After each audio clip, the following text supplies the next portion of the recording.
Hello and welcome to the panel discussion on the use of environmental monitoring data to support public health decision-making in radiation emergencies. I'm Armin Ansari, a health physicist with the Centers for Disease Control and Prevention. Joining me are Dan Blumenthal, Manager of the Department of Energy National Nuclear Security Administration Consequence Management Program, and Frida Fisher-Tyler, Director of the Radiation Control Program for the State of Delaware Division of Public Health. The purpose of this panel discussion is to identify federal resources available to respond to radiation emergencies, discuss the response timeline, and describe the types of information and data products that will be available to responders and decision makers. Frida, Dan, thank you for making yourselves available for this discussion. It's a pleasure. Happy to be here. Dan, typically when we use the term radiation emergencies, we're referring to a range of incidents. Could you provide us with a little more detail about the types of radiation emergencies that could lead to the activation of federal resources?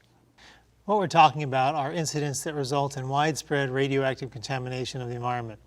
Whether the incident involves the release of radioactive material from a nuclear power plant, a terrorist attack using a radiological dispersal device, or the detonation of an improvised nuclear device, emergency response officials will need detailed information regarding the location and quantity of radioactive contamination in the environment. And who's involved in the collection and analysis of this information? Well, Armin, most states are home rule states, meaning that local government officials are in charge of responses within their jurisdictions. But effective response will involve a partnership between local, state, and federal agencies. At the local level, the first responders like law enforcement, fire, and emergency medical personnel will be first on scene. Local emergency management and health agencies and the local executives, such as the mayor, city manager, or county commissioners, will be leading the response. And for incidents that result in large amounts of radioactive contamination, local agricultural representatives will also need to be involved. Okay. And how about at the state level? Each state has a radiation control program, and in a radiation emergency, their knowledge and insight will be essential for an effective response. The state emergency management, health, agricultural, and environmental protection agencies will also be valuable partners. In a large incident, the state governor will be the lead executive. Early in a response, a governor's emergency declaration can unlock vital state resources necessary for an effective response. Okay, so we have the state and local emergency management, radiation control, public health, agriculture, and environmental protection agencies, as well as the first responders. And on top of those assets, we have resources from several federal agencies, including the Department of Energy, the Department of Homeland Security, the Department of Health and Human Services, including the Centers for Disease Control and Prevention and the Food and Drug Administration, the Environmental Protection Agency, the Department of Agriculture, the Department of Defense, the Federal Bureau of Investigation in its incidents that likely involve criminal action, and the Nuclear Regulatory Commission in incidents that involve a commercial nuclear power plant. Did I catch everything? I believe so. Keep in mind, there are other agencies with roles as in any other major disaster. But it's the Department of Energy that provides most of the environmental monitoring assistance and modeling capabilities, right? You could say that. The Department of Energy manages several radiation emergency response assets that will provide vital assistance and information during the response. These assets include the National Atmospheric Release Advisory Center, the Radiological Assistance Program, the Aerial Measuring System, the Federal Radiological Monitoring and Assessment Center, and the Radiation Emergency Assistance Center and Training Site. Okay. Can you please walk us through each one of these assets? Certainly. It's a long list, so I like to group the assets as modeling, monitoring, and medical. Even before assets arrive on the scene, the National Atmospheric Release Advisory Center, known as NARAC, develops plume models and predictive maps of the affected areas based on estimates of what is released and the meteorological conditions. In the early hours following an incident, these models can be used to determine appropriate protective actions. NARAC continues to refine the models as radiation monitoring teams collect field data. This work is done in support of the Interagency Modeling and Atmospheric Assessment Center, known as IMAC, an interagency group managed by the Federal Emergency Management Agency. The Radiological Assistance Program consists of specialized radiation monitoring teams stationed throughout the country. These teams, known as RAP teams, are usually the first federal radiation monitoring personnel available to assist state and local officials. Depending on the location of the incident, the first RAP teams can arrive on scene within a few hours of a request for assistance. The aerial measuring system uses airplanes and helicopters equipped with radiation detection instruments to collect radiation readings as the aircraft flies over the affected area. These data are used to refine NERAC models and make rapid assessments of the overall impact based on what is really on the ground versus just being a prediction. Okay. And how is all of this monitoring coordinated?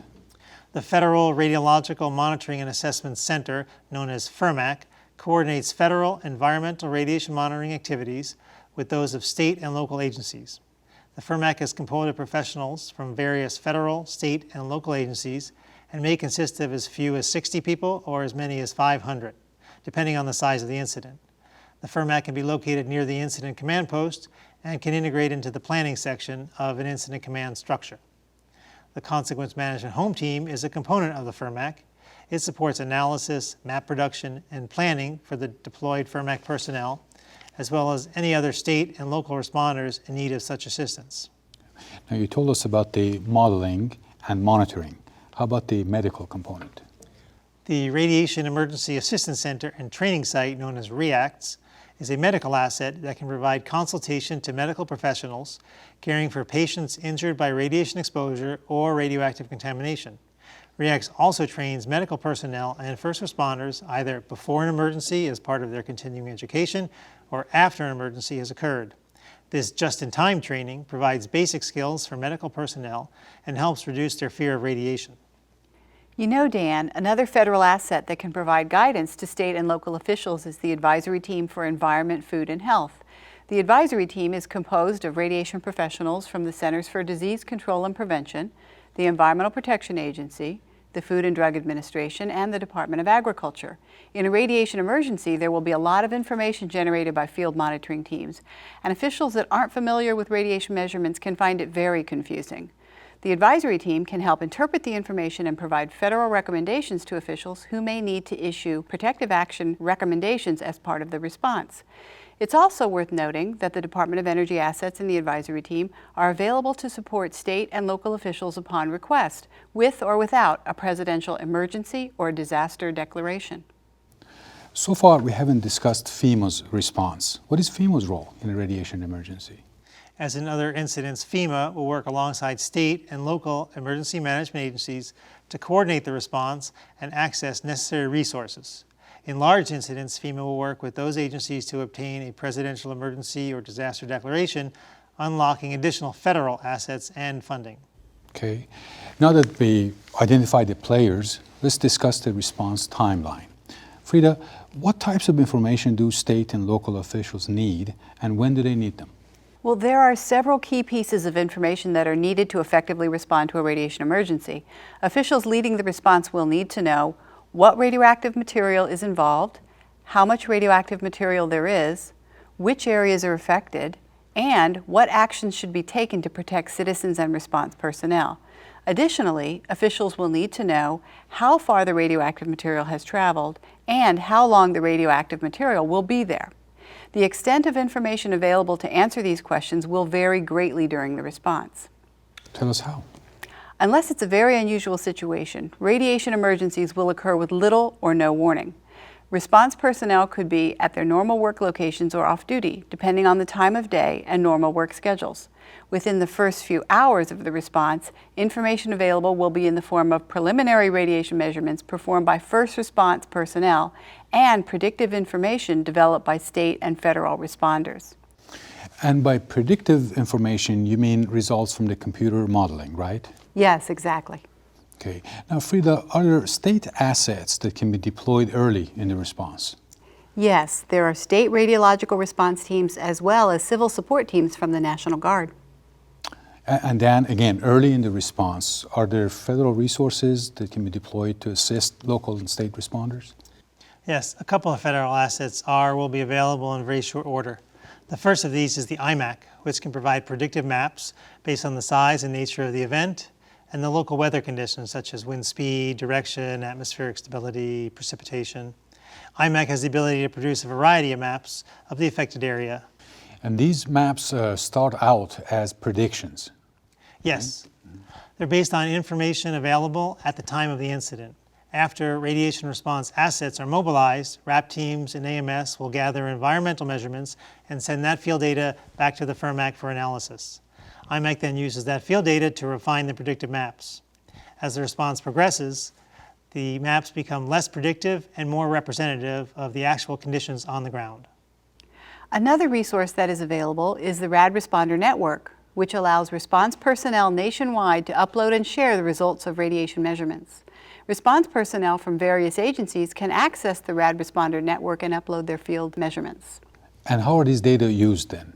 Data entered into the RAD Responder Network are available to federal IMAC and FIRMAC personnel and can be incorporated into their modeling and data products, making the RAD Responder Network an effective way to use large numbers of field measurements early in the response. Now, are the information needs any different for a nuclear incident than there are for a radiological incident?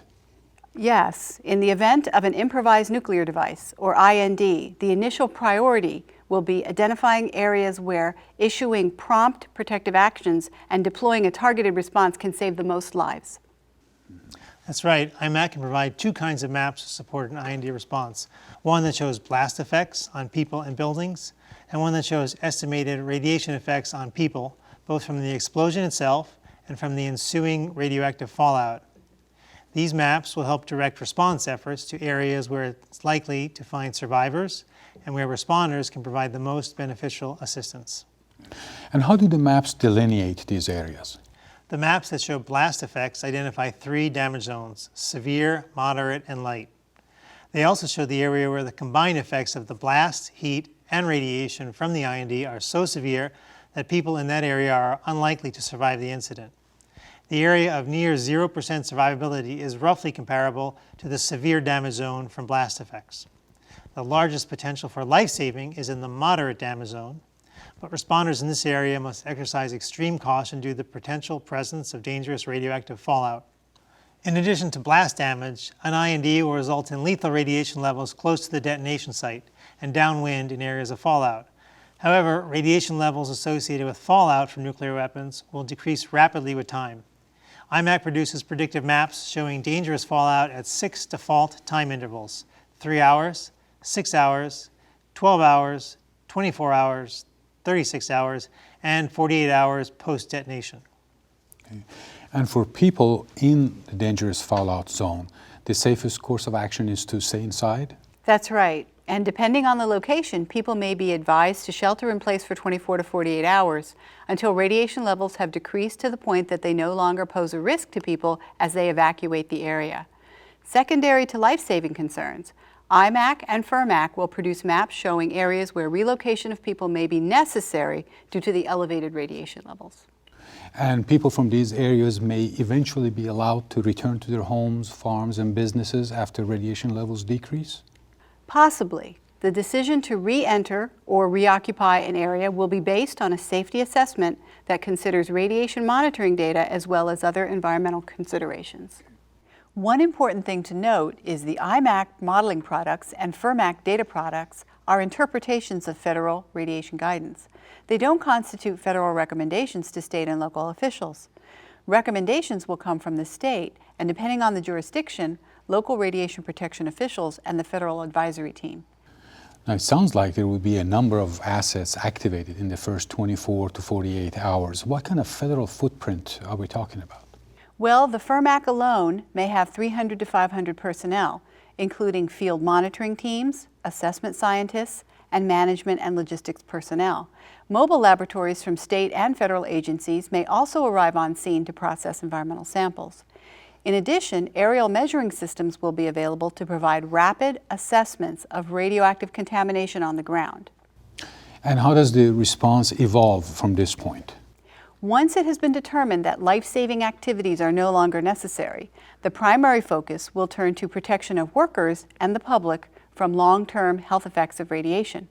FIRMAC will produce data products tailored to worker protection and maps indicating areas from which people may still need to be relocated. What would be the basis for those decisions? Relocation decisions are based on long-term cancer risk and involve calculations of the radiation dose to be received in the first year post-incident and each year after that. These maps may also be used to determine areas where it may be safe to allow people to return to their homes, farms, and businesses. How do we address agriculture? FIRMAC will produce maps indicating areas where restrictions on the distribution or consumption of agricultural products may be warranted. Early protective action guidance from the Food and Drug Administration is very conservative and may indicate broader restrictions than thorough sampling and analysis will lead to. Now, most of what we talked about today happens early in the response. Let's move down the timeline and tell us what happens next. Well, the focus of environmental monitoring shifts from an initial evaluation of the affected areas to a more detailed characterization that supports long-term recovery decisions. Once federal, state, and local officials agree that the radiological consequences of the incident have been adequately assessed, FIRMAC will transition from Department of Energy leadership to Environmental Protection Agency leadership. While many of the resources required during the initial response will be allowed to return to their normal work locations, a large workforce will still be needed to support ongoing environmental monitoring and long-term public health decision-making. So, in other words, the new priority will be to determine how residents in the affected areas can return to some semblance of normal life. That's right. Okay. Well, Frida, Dan, thank you for your time today. You've shared a lot of valuable information with us. In addition to this panel discussion, we will post links to additional resources and examples of the maps we've discussed on our website. Thank you for joining us.